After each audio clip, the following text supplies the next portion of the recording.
say, cause that's A with Lecrae. From the A train to the A, I'm coming in. I don't do the most. I don't do the most. I'ma make a toast, cause we still alive. No big, I feel like pop. I shoot a shot. I'm coming in.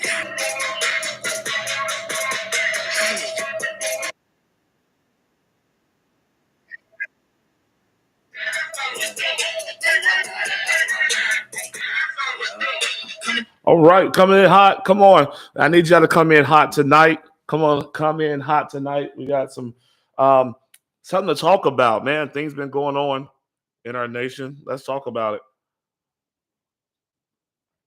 Come on in. We are streaming live right now from YouTube and from Facebook.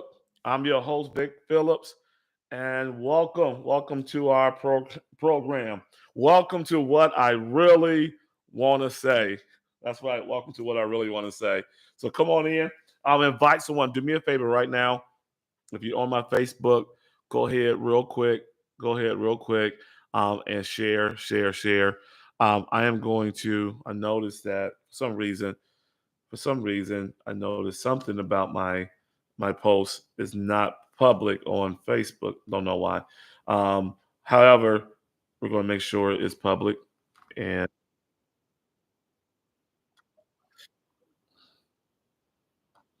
we're going to make sure that it's public real quick here, so you can share.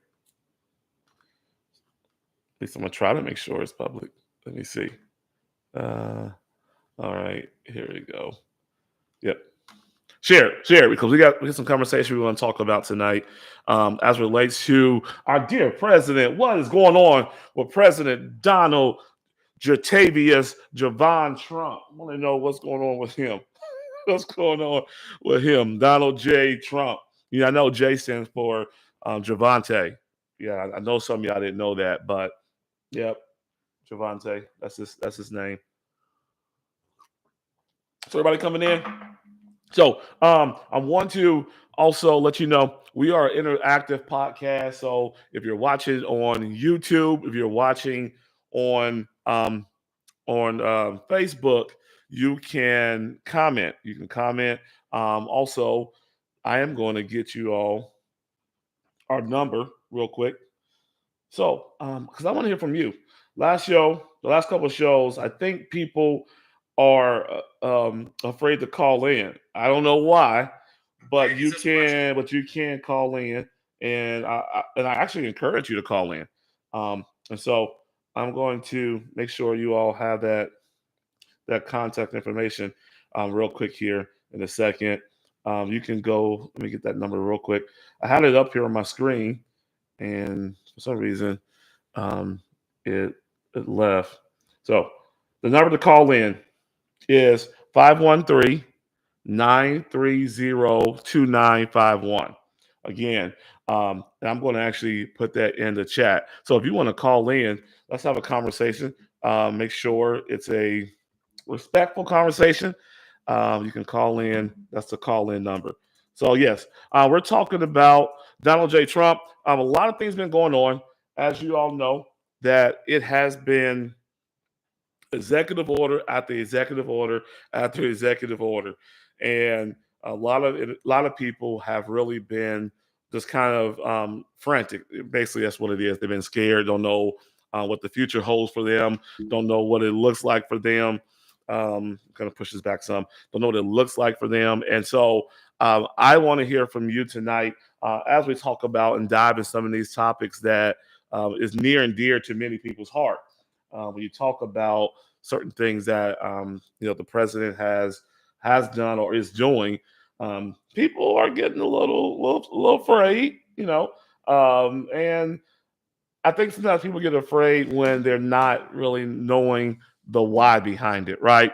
Sometimes things, especially in politics or even like in business, things are done in such a way that you almost you get frantic without knowing the why behind it. And when you don't know the why behind it, it leads people to guess. And I think that's something that this administration perhaps maybe can go a little bit deeper and dive into, because I'm okay if you're fixing things, right? Sometimes you got to break things up. You got to ruffle some feathers in order to fix it. If anybody um, has been in politics, or if anybody has been in any type of leadership role, sometimes you got to break down in order to build up. However, when we have these broad statements and broad um, topics, especially in the news media, that's a whole nother conversation, and we kind of will hit some of that too later tonight. That when they have these broad headlines, it really it doesn't do the American people a service. It makes people nervous. It makes people not knowing what the next move is. And sometimes I know it's probably just for clickbait or is to get your attention, but some of these things are deeper than what we really think it is. And some people really just kind of go off the surface level. They kind of surface level only. They see the headline and it's the end of the world, not knowing though. Again, let's say the why, not knowing the why behind certain moves. And I think that's important for us to understand is why are they moving in such a way when they talk about, for example, let's dive into some of these topics. I kind of dive into some of my topics tonight. Um, the federal freeze, right? Now, some people will say it's a step back, or some will argue it's a necessary reset. Does freezing certain things, initiatives, does that say we're going backwards, or is that let's take a look at that and see what we can do about that, right? So the federal freeze, and people are like, "Hey, I don't." That just came out today, saying, "Hey, people that are on assistance, Medicare, Medicaid, food stamps, all those things, people are not going to get it." And I just tuned in to the listen to the press secretary. I saw what the headlines were saying, and I'm thinking like, there's no way the government is going to freeze all of this and leave individual citizens, Americans, high and dry. I said, I can't believe that. Now, some people might say, well, we got President Trump, so you better believe it. Or can we just go deeper and see what it is? So I went into the press conference, not personally, but virtually, and I was able to hear some of those same questions from journalists saying, "Hey, you guys are freezing this. What about people's benefits? What about this?" And the press secretary, and please forgive me if I got her name. I will say she was articulate. She answered questions. She didn't like kind of, from what I listened to, she didn't sidestep questions. Now I didn't listen to all of it. She made in the things that I didn't hear, but she was very, very concise with saying, "Hey, we're not taking away people's Medicaid, Medicare benefits, food stamps, all those things."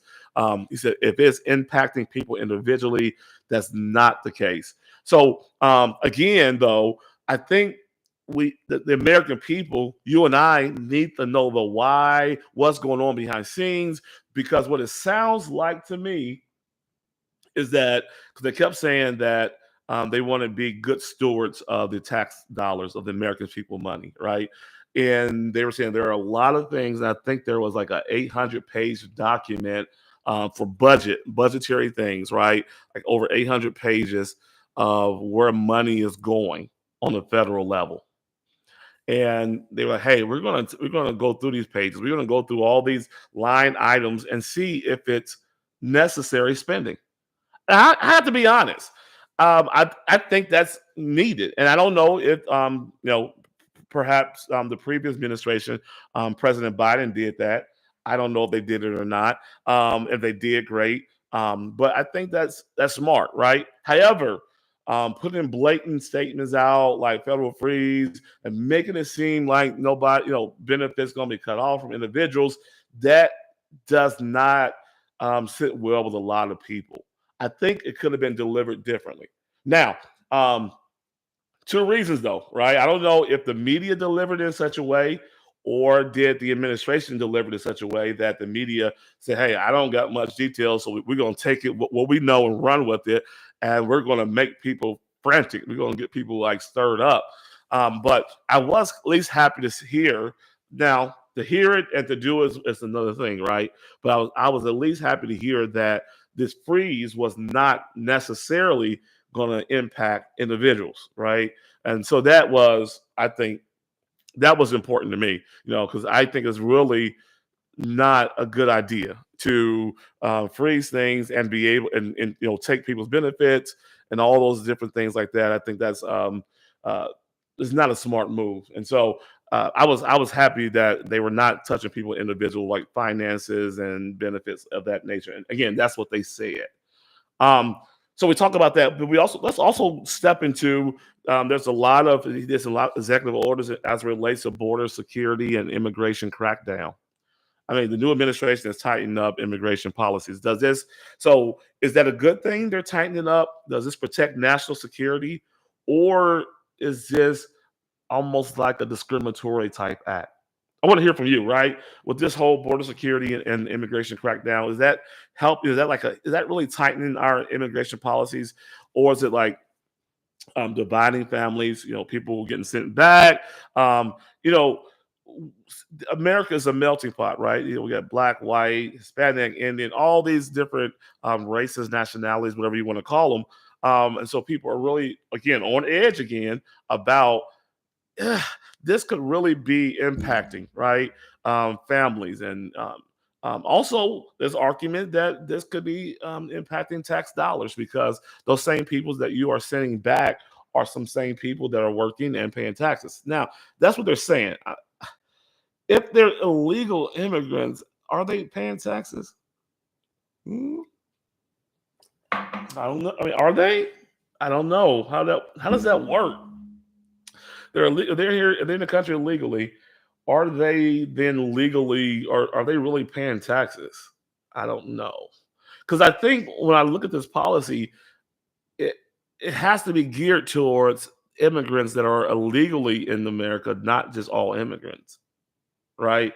I don't know. I think people really like this fear factor, and especially when you don't like someone, right? So it's no, it, it's Black America is not a fan of Donald Trump. Let's just say it, right? So most blacks are not a fan of him, and so if they hear anything that supports them not liking him, people run with it, right? They run with it, and they make certain comments, and certain comments I think a lot of people make, and that's why sometimes you got to be very slow to comment on certain things. Even when you hear it on the media and all those things, you have to peel back some onions and get some more information about it because you don't want to speak too soon. And if you speak too soon, people begin to think like you don't know what you're talking about. So you have to be able to take some time to look at it. Yeah, read the news, but also let's hear from the horse's mouth. Let's hear from the press secretary. Let's hear from his administration. Like, what are these actual plans? Because a lot of people are saying, well, if you send them back, the immigrants back, then America gonna lose a lot of money because of they are your taxpayers. But my point again, you're not a taxpayer if you're in the country illegally, right? Okay. But a lot of people say, hey, that would be an economic impact. Strict policies help American workers out or hurt the industry? Because of this, because of the immigration crackdown. And then we talk about DEI. I've been seeing that trending a lot on social media. Again, I want to let you know you can call in. Let's have a conversation. You can talk about DEI. You can talk about immigration. You can just talk about the president. You can talk about how much you love him. I would love someone to call in that say, "Hey, I know this sounds crazy, but give them some time." Like, I would love a pro President Trump caller and anti-President Trump caller. And that calling number is 513-930-2951. Again, that's 513-930-2951. Call in right now. Let's have a conversation because listen, it ain't all my points and all my opinions. I want to hear from you. This podcast was designed to be interactive, to be able to call in and to give your perspective. Or, if you don't want to call in, like I said, yes, you can always comment also on Facebook and YouTube. And I'm going to check YouTube real quick to make sure I'm not missing any comments on our YouTube platform. Let me check that real quick.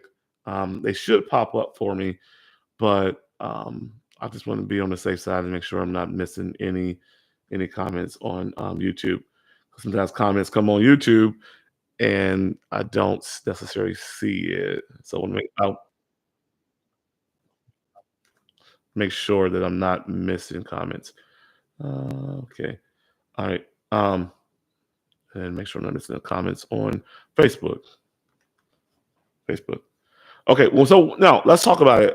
Again, like I said, Black America is not really a pro President Trump fan, especially when it comes to some of these policies. Now, let me see real quick here. Yeah, yeah, I see. So I see one here. Illegal and undocumented immigrants do pay taxes. Okay, okay. Yeah, fear mongering is really big right now, and I think that I think on both sides though, right? I think on both sides. I think when they rolling out certain policies and putting things out in the media, is getting people's attention. Like when they just rolled this thing out about the federal freeze. Like, hey, if you're gonna roll something out like that, I agree, Dante. If you're gonna roll something out like that, you have to be able to not be just so blatant, just kind of blanket statement, and then that's it. No, people need a little bit more detail because if you don't give more detail when at the initial rolling out, I think at the initial rolling out, more detail was needed. Because if you don't give more detail, it leads people to speculate. It leads people to, you know, have issues and like I don't know what I'm gonna do. My life is over. How are we gonna feed my family and all those things. I think that's important. But yeah, so illegal and undocumented immigrants, they do pay taxes. Interesting. Interesting. Okay. I just thought that they probably wouldn't but I can see why. Yeah. But yeah, unless they're under the table, of course, yeah, that's true. And of course, unless they're under the table, that's even Americans that's doing it, that's under the table. So yeah, I can get that too as well. But DEI, let's chat about it. I think that's something that we gotta talk about. hmm So DEI programs, I was looking into this last week.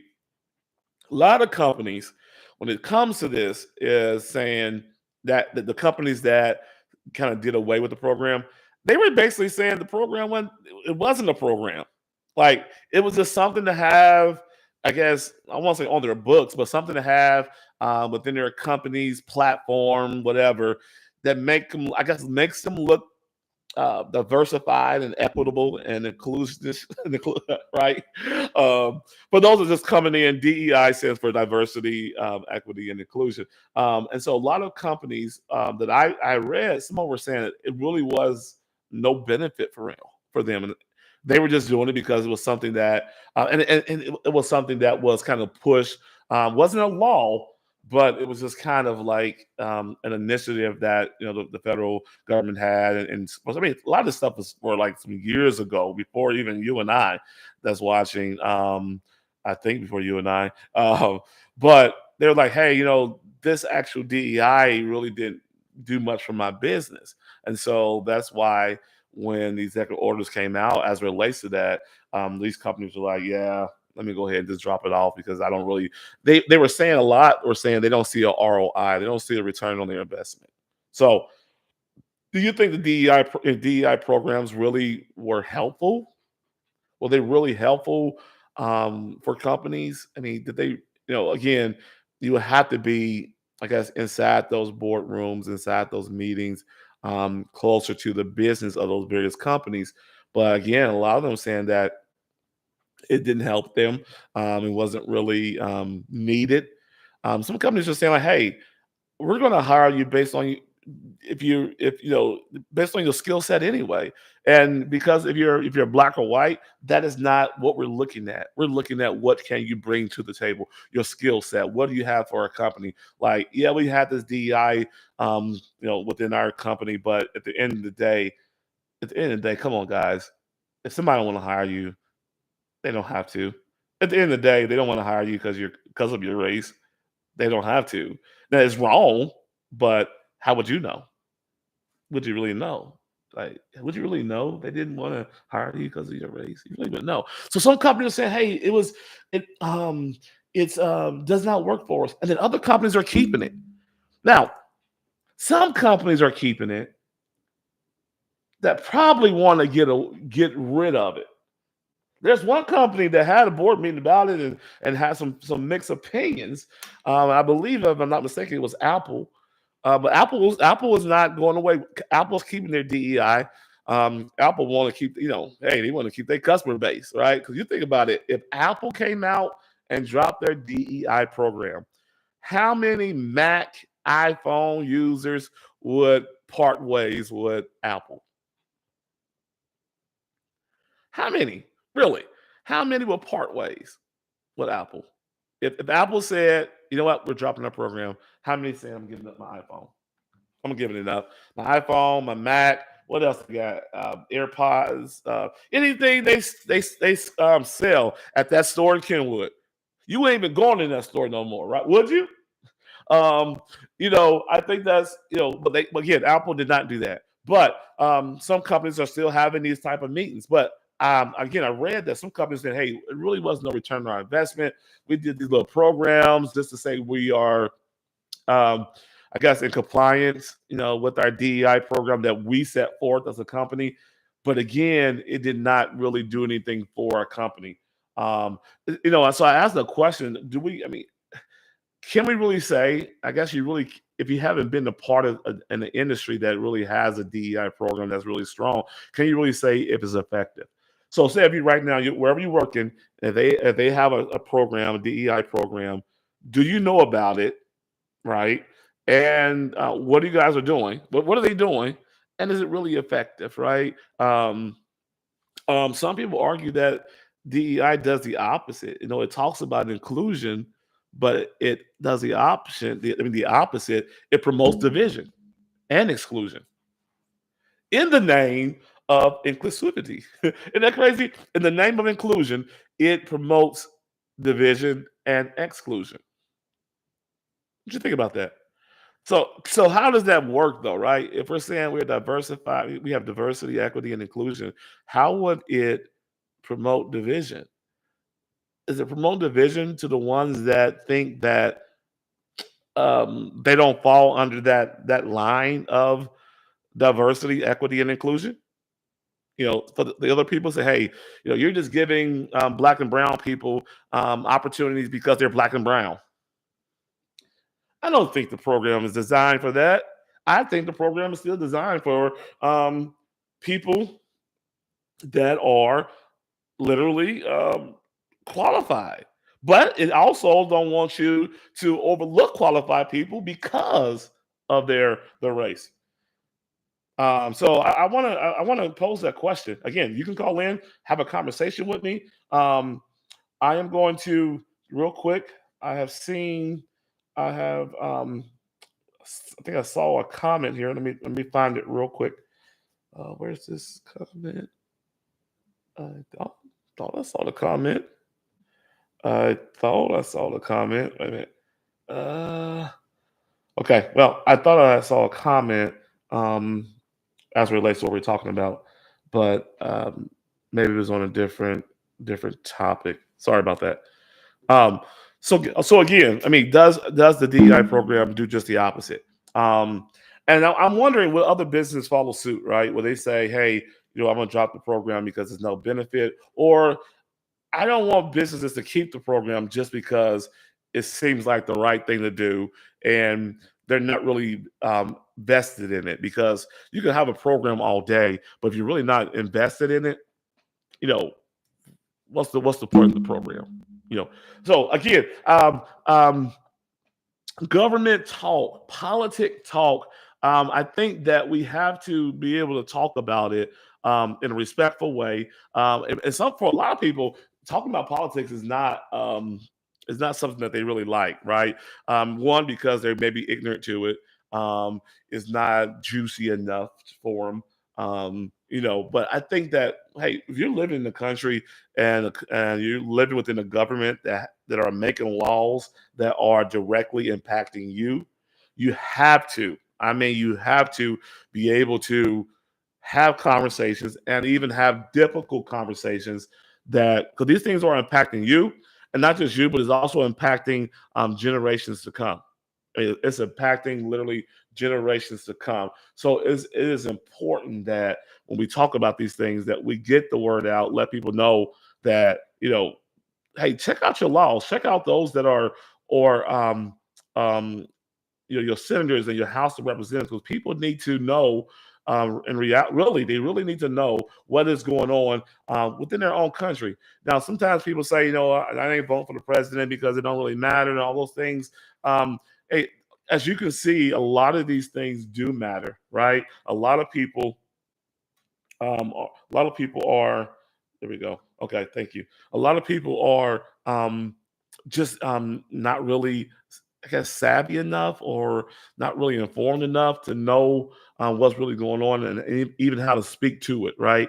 Because I mean, when you look at all these executive orders, for a lot of people, it's going to raise some eyebrows. It's going to raise some eyebrows, and it's going to be like, who got him in office? Many people have the narrative already that um, President Trump's policies will not be beneficial to Black America. What do you say? Do you think President Trump has Black people in mind? Or do you think that the only base he's worried about is the white race or those that are wealthy and rich? Because I'm saying people's like, oh my goodness, oh my goodness, he's gonna take away this, he's taking away that. How's the seniors gonna be living? The senior citizens just gonna be, they ain't gonna have their Medicare, Medicaid, whatever they get. They ain't gonna have none of that. He's taking away the old folks' food stamps and the young folks' food. No, that's why you have to be informed. He said we're not going to impact any people. Individual Americans going to still get their benefits. But he's saying things because there is some reckless spending in Washington. I don't know, but I'm sure it is. If you got any type of organization, think about your own life. How many times do we recklessly spend? Ooh, really? How many times do we recklessly spend? So you think about a whole country that has trillions of dollars in their budget. Yeah, I'm sure you're gonna find some things that can probably be cut off, right? Now, recently, President Trump cut off the doctor Tony Fauci. He cut off his security detail, and people didn't like that. Like, oh my goodness, why are you cutting it off now? He's not a fan, right? So President Trump is not a fan of the doctor, and I think the doctor ain't a fan of him. And so people saying, well, it's personal. He's cutting it off because he just personally doesn't like this person. But then also I read that, again, I don't know if it's true, but you read and get the information that the Dr. Fauci's security detail is $20,000 a day. Ooh. And they call them glorified chauffeurs. He's getting. I don't even know why does the doctor need security. I mean, I know he's part of the.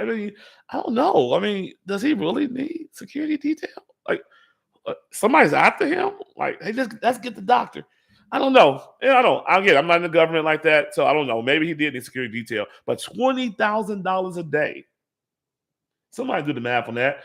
$20,000 a day, about 30 days within a month, right? That's $600,000 a month in security detail. $600,000 a month. Am I right? Is my math right? Yeah. $600,000 a month. That's a lot, y'all. $600,000 a month times 12. That's $7.6 million spent yearly on security detail for this doctor. $7.6 million. Lord, come on. So, yeah, they're going through the budget. They're going through the budget. They're trying to see what needs to be in there. Are we wasting money? So those things are important. But I think the messaging, and that's what I think one of the biggest things that we got to talk about. How are they messaging these different moves they're making? Because if they don't message it right, guess what? The media will message it for them. And when the media gets to it and message it for them, it's going to be the extreme. because the media loves to push extreme so people can get frantic. So yeah. So some other initiatives that let's talk about it. Some other things that I heard that we talked about the DEI a little bit, immigration crackdown. I heard about the reversing of student loan forgiveness. What about that? So you remember now, what's his name? President Biden. He said that if he get in office, he's going to be forgiving loans. I think some people got theirs forgiven, but a lot of people still paying back. And I don't know how. I don't know how you get. What's the criteria to get yours forgiven? But should taxpayers be responsible for student loans, or should people pay their own way? What do you think? Should taxpayers be responsible for it, or should people pay their own way? Will the rollback on forgiveness programs push younger generations into financial distress? Will it? Or let's talk about, should colleges be held more accountable for high tuition costs instead of students? Hmm?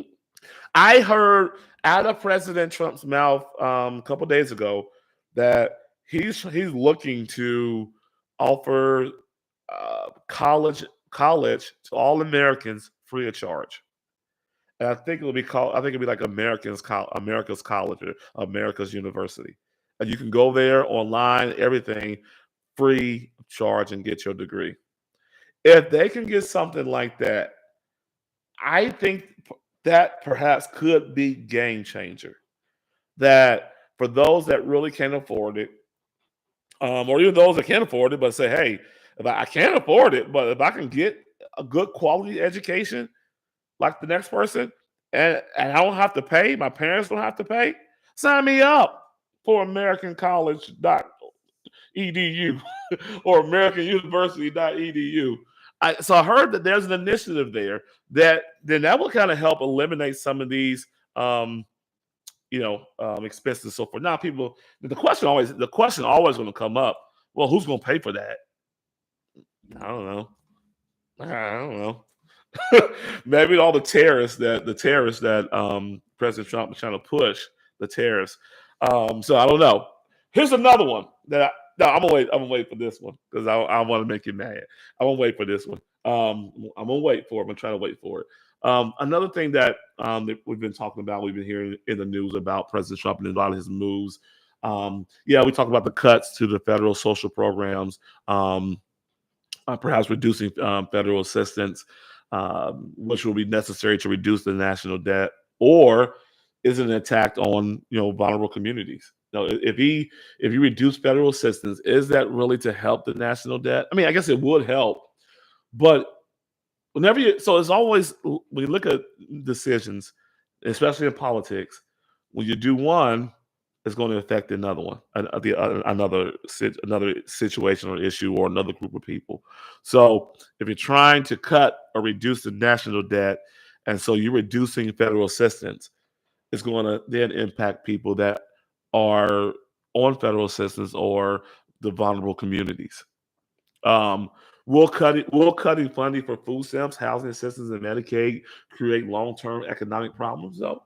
Right. So if there's a cut on food stamps and housing assistance, will that create a long-term economic problem for those people? Not just for those people, but just for America altogether. Because if you cut it, then it's going to be you're going to have money going to be needed somewhere else, right? When you cut one, it's going to be needed somewhere else. So let's talk about that. You look at that too as well. And then here's another one: should states take more responsibility instead of relying on federal government or federal programs? Should the states kind of step up and have a little bit more responsibility than kind of always relying on the federal government to step in to help? Again, like I said, you if you minimize one area, then another area may suffer. If you reduce funding here, then some other area may suffer, or some people, right? The American citizens, and some of those American citizens that voted for this administration will be impacted negatively as well. So there's a lot going on, y'all, in America, and we have to be very get our mind right that we're not so easily swayed by some propaganda. Let's be honest. Some things I think are blown out of proportion on purpose. It's to kind of have that get you afraid, get like that fear factor, get you afraid, get you kind of like, I don't know what the future is gonna hold. You about to cry, you want to give up on life. No, you better not give up on life. It ain't that serious. You better not. No, it's not that serious. It's not. But listen, I want to hear from you because I'm just talking to myself. I'm not talking to myself. I'm not talking to you. I want to hear from you. Call in. Let's talk about it. I posed a question earlier. Do you think that when President Trump make these policies that he have Black America in mind? Now, here's the thing: America as a whole, I get it. He should have America as a whole in mind. But some things you think about it is more geared to certain races. As I mean, so it's like the black folks really got mad about this DEI program, and they start saying to the companies that cut their DEI program. So big companies like Walmart, Target, right? And so they're like, we're going to boycott Walmart. We're going to boycott Target. Then you got Home Depot, and you got Best Buy. I heard Best Buy cut theirs, and Best Buy, who are the shops there now? They're like going out of business, or I think Best Buy been going out of business for a whole year. Clearing our store out. It's been like a whole year. How long would it take to clear it out? Maybe because they don't got products nobody want anyway. I was just give it away, give it to the poor. Like I think I saw Best Buy on there, Home Depot on there. But guess who else that canceled their DEI program? Meta, META, Meta. Who is Meta? Mark Zuckerberg. Who is Meta? Facebook. Who is Meta? Instagram. And I think Meta is something else too. Can't remember.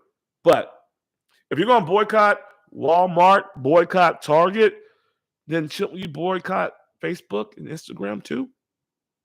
Or do we just boycott what we want? We pick and choose. I don't know. How does that work, y'all? Do you just boycott the things that you don't care that much about, and then the ones you do, like social media, you say, well, I need my Facebook. I ain't boycotting that. But then is that kind of like hypocritical? You're going to boycott one, not the other? Where you at? I want to hear from you. Facebook, YouTube. If you're going to boycott Walmart, Target, are you going to boycott Facebook? Let me hear from you. Call me, 513-930-2951. You can call me and say, I'm boycotting Facebook. Goodbye. You can call me and say, I'm boycotting Instagram. Goodbye. Let's have a conversation. 513-930-2951. The phone lines are open and waiting for you. The phone lines are open and waiting for you. Will you boycott Facebook? Mm-hmm. Let me see. Where my Facebook people at? Facebook. Are you going to boycott Facebook? You're on here. You going to boycott it? You going to boycott Instagram? You're on here. You're on here. I want to know what you're going to do. Call me right now. You can type it. You can even type it. If you're on YouTube, type it on your phone. 513-930-2951 is the number to call me. That's right. 513-930-2951. The question right now is, will you boycott Facebook? Let me put that in my chat. Will you boycott Facebook? There we go. You boycotting everything else? I know you ain't boy. Listen, I think back in the day, they really boycott. They didn't get on the bus. They walked. They don't care how long they had to go. Like, we're so spoiled. Like, if the Metro said, I'm dropping my DEI program, well, a lot of people got cars. Anyway, but no, even like car companies, Toyota. I think Toyota, I'm canceling DEI program. Do you give your Toyota Camry back? Like, well, I don't want this Camry then. I don't want it. Nope. You can repossess it. I'm not supporting you. You dropped your DEI program, Toyota. I ain't supporting you, and I ain't paying a car note, and I'm not buying no more Toyotas. Like, but do you just boycott the things that you really don't like anyway? For me, it's easy to boycott Best Buy. Not Best Buy. What's that place? The place I just talked about that's going out of business anyway. Big Lots. I think it was Big Lots. I think it was Big Lots that said they dropping their DEI program. I'm boycotting Big Lots. I've been boycotting without knowing I was boycotting. People can boycott. So Dante says people can boycott all they want, unless it's all 500 million users. It won't matter. Point. That's the point. That's the point. But I've seen so many people strongly. And the reason I'm saying this, so many people strongly on Facebook, is encouraging people to boycott these various different companies. And my rationale was, well, put Meta on there. And then if you put Meta on there, you can't be using Meta to make your announcement of boycotting these other companies, because you using Meta to make that announcement, you are still a Meta subscriber. You're still on their platform. So shouldn't you just get off their platform? Or again, we just boycott what we feel that is important to us, or not that important. So it's easy to boycott. I mean, Starbucks. How many of y'all love Starbucks? You love your white chocolate mocha. You love your caramel macchiato. You love your Thai tea or chai tea, whatever. Are you boycotting Starbucks and then going to Dunkin' Donuts for your coffee? No. It sounds good. But see, back in the day, Rose and them, and Mary McLeod Bethune, and all them, Martin Luther, and all them, they will boycott. Like seriously, they'll seriously boycott so they can make an impact, a financial dent. A financial dent. That's the reason. That's the purpose, to make a financial dent in these companies that says, "Hey, we're not supporting you." He said people should. They have bad quality coffee. Yeah, I'm going with the decaf part now. I've been trying to do decaf. But I see what you're saying. But but Starbucks, no, Starbucks is a brand. And Starbucks can have I believe the same coffee beans that Dunkin' Donuts has is the same coffee beans Starbucks got, but because of the brand. They do. I don't know if it tastes the same though. They put something a little different in there. Maybe a little cannabis or something to make people addicted. I don't know, cannabis, CBD oil. Put some oil in there, some brownies, some edible brownies, some gummies, something they put in there. I don't know. It brings people back. It brings them back. All these companies have people in the chokehold. They can't boycott. Ooh, see. I mean, and that's real. I mean, and that's a real comment. They are in a chokehold and they can't boycott because they can't boycott because of they're like, hey, they're like, I need this. And you really don't. I mean, you can really find some other, if you be honest, we can find other alternatives, right? We can. So some people say, well, do more like targeted shopping, meaning if you're going into like a Target, you only buy from Target the black brands. I don't know which brand is black and brown and blue and white. I don't know. Well, I guess look it up. That's a lot of work. And then if I still do it that way, if I go buy and support black brands in Target, isn't Target still making money? So am I really boycotting Target? Yeah, I'm shopping black, but Target ain't gonna have this black product in their store and Target not get a piece of the pie. I don't think that make good business sense. So if I am supporting black, I'm still supporting Target that in their DEI program. So, chokehold. Dante says there's a chokehold. I mean, and that's I think that's really true. If you're on Facebook right now, if you're on YouTube, will you boycott? Okay. My cousin said, "Hey, I don't have Facebook anyway, so it don't bother me." Like a lot of people still don't have Facebook. Um, they really don't. But if you do, and especially Facebook and these like Instagram, these certain social media platforms is where you get your money. Like if you got a business or you're getting paid from, like I got a check from Meta. They keep on telling me, hey, put your account information there so we can pay you. I'm nervous about putting my account information on there so they can pay me. Um, but it ain't that much. If it, trust me, if it was some thousands, it's some hundreds. I got some hundreds in my Facebook account, but if it was some thousands, I probably been quick to do it. But I don't want to leave no money on the table. I may get me a um one of those one accounts where I don't care. If somebody try to hack it, they can have it. Ain't nothing in it. I just get my little money and run with it. But people not like me, but people that are like that have podcasts and have these various things, they make money off of these particular companies. And so if they boycott Facebook, they're gonna lose their income. They're gonna lose. Yeah, and I believe it's legit, Dante. I don't know. I was nervous about it because I think I got paid. No, I never got paid. So just keep on adding up. I'm gonna go ahead and do it and get my little money and buy me a sweater.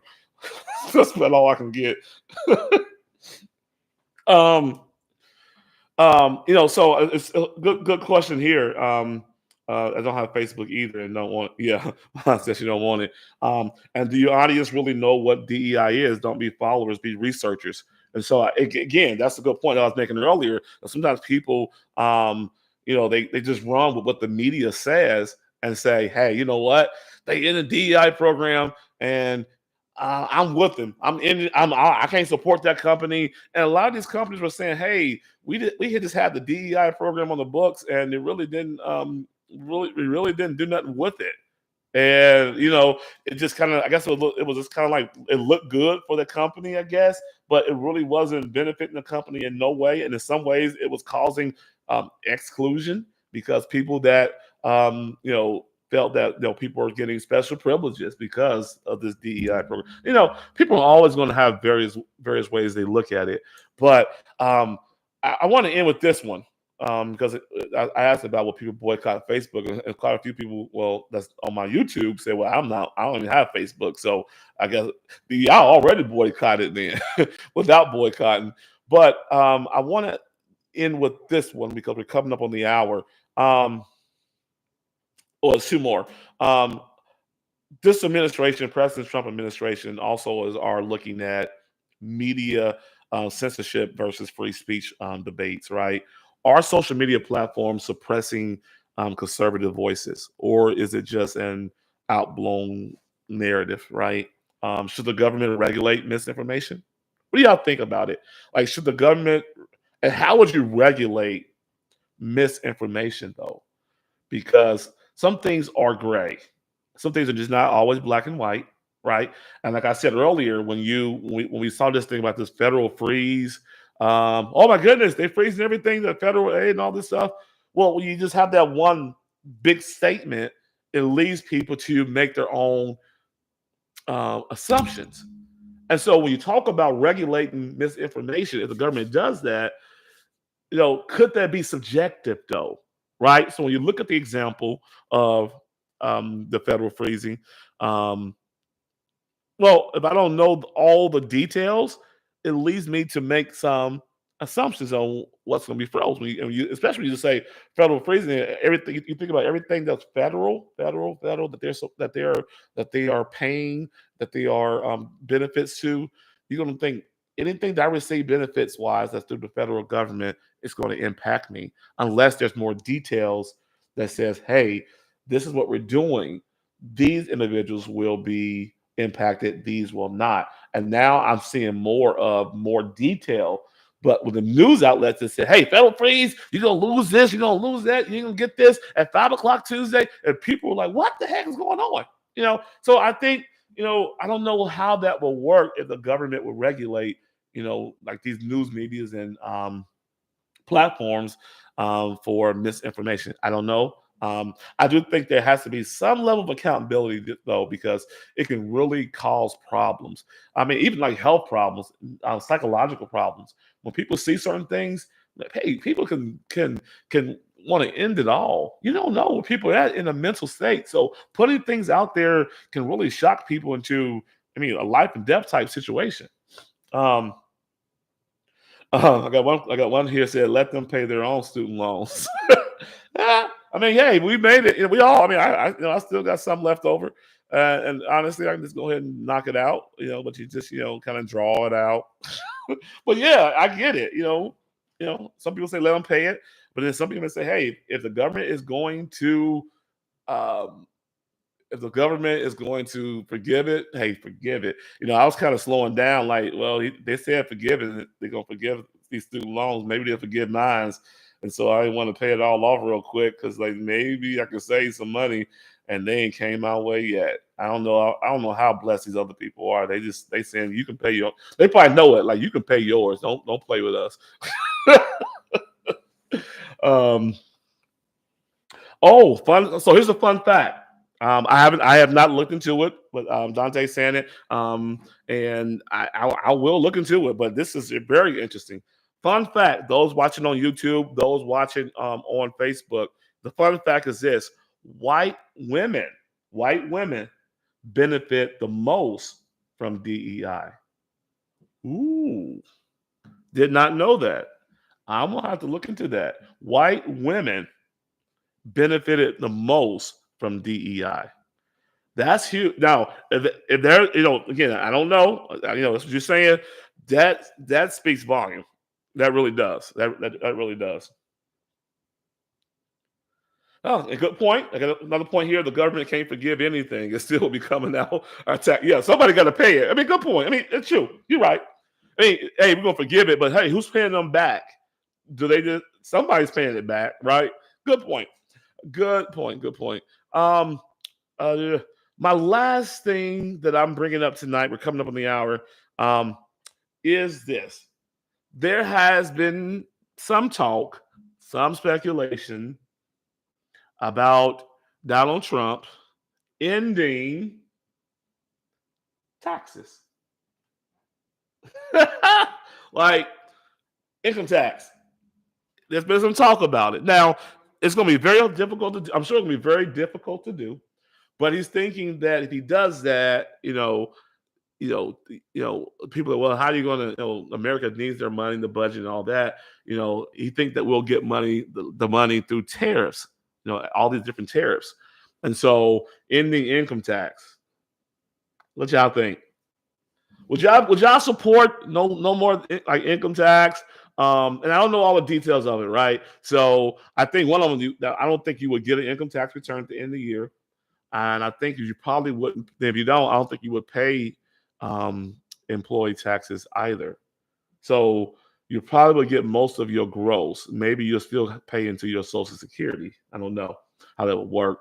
Maybe you pay into your Social Security, and that's about it. But you won't have no federal taxes withheld from you, and maybe you probably still pay your state and local taxes. But the federal taxes are typically the biggest one.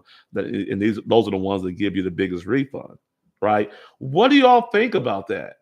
No tax return, no federal taxes. Would that be beneficial for America? Would that be beneficial for American citizens? Do you do you live for wait that you expect your tax return, right? How would that impact people um, that have kids, right? You know, and so you get these kids tax credits. So they have kids, and there's no more tax returns. How would that impact them, right? Um, what do you think? Would you be okay with not getting a tax return at the end of the year? Let me hear from you real quick. Would you be okay without getting? Would you be okay not getting the income tax return? Would you?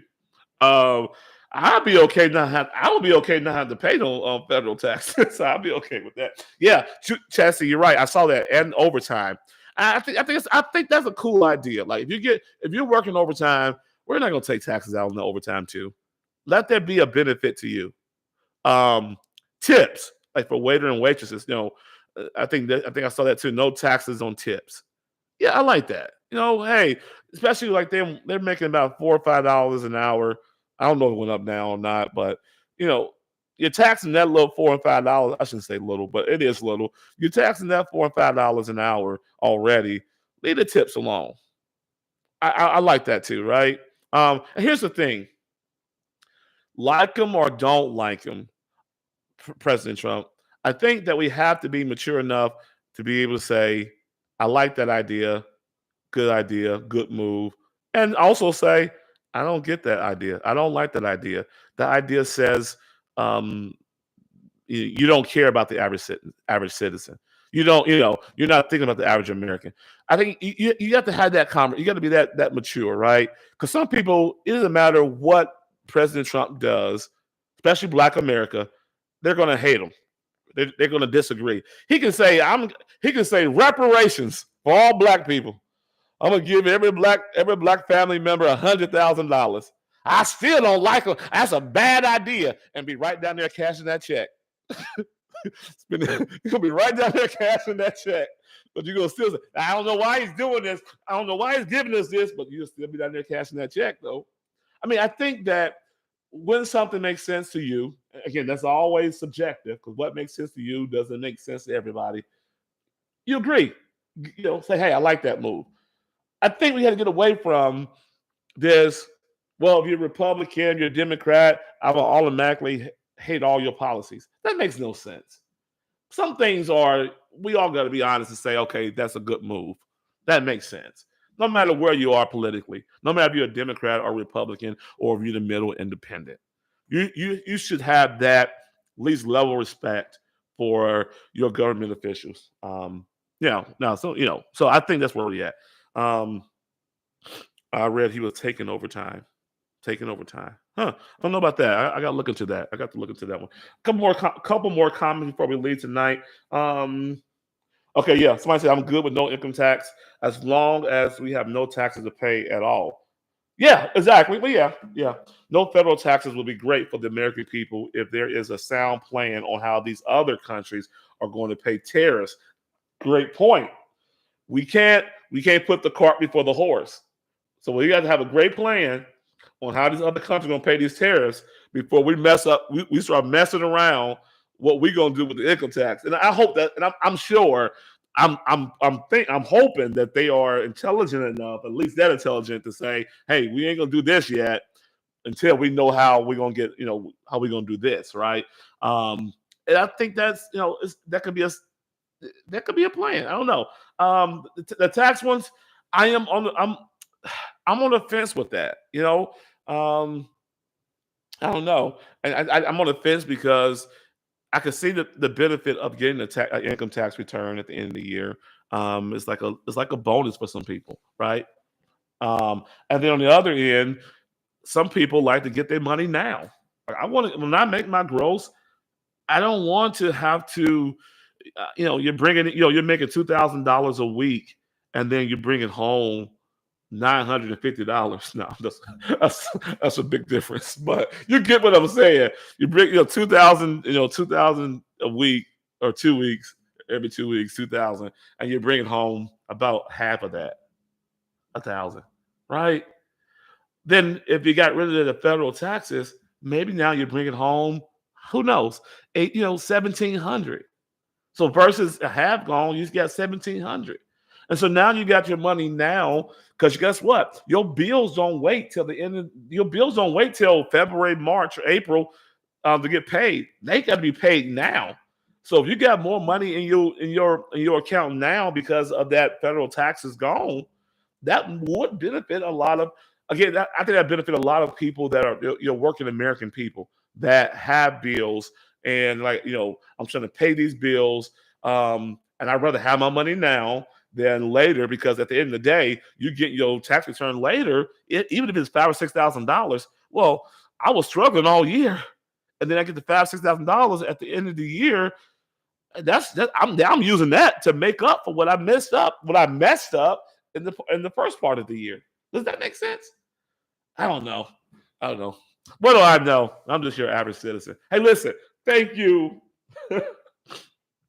Thank you for listening tonight. We have to have these conversations, and we have to be able to, talk about it, and understand people got various different views. Some people are Republicans, some people are Democrats, some people are independent, some people don't know what they are. Some people vote Democrat one day, some people vote Republican the next. But here's the thing: it all boils down to what makes sense policy wise. We can't be so hung on the party, but what makes sense policy wise. Now, there are some things that core things that perhaps because of your who you are, right? Some people have their own moral compass, what they believe and hold true to. And if that's you, right? Certain, some of the political parties have their own type of you all know their national platform, and some of those national platforms doesn't maybe go against your core values. And if so, I get it. I get it why you may be a Democrat, or I get why you may be a Republican because of that national platform that the Democrat and Republican Party has. Some of the things may hit right home with you, but some others may not. But at the end of the day, we can have a conversation and leave still loving each other and hope each other the best and the best for America. Hey, y'all, that is my time. Thank you for listening tonight. Great conversation. Thank you for chiming in with your messages. And we'll be back here next Tuesday at 7 p.m. with Victor Phillips. What I really want to say. Have a great night. God bless you. God bless these United States of America.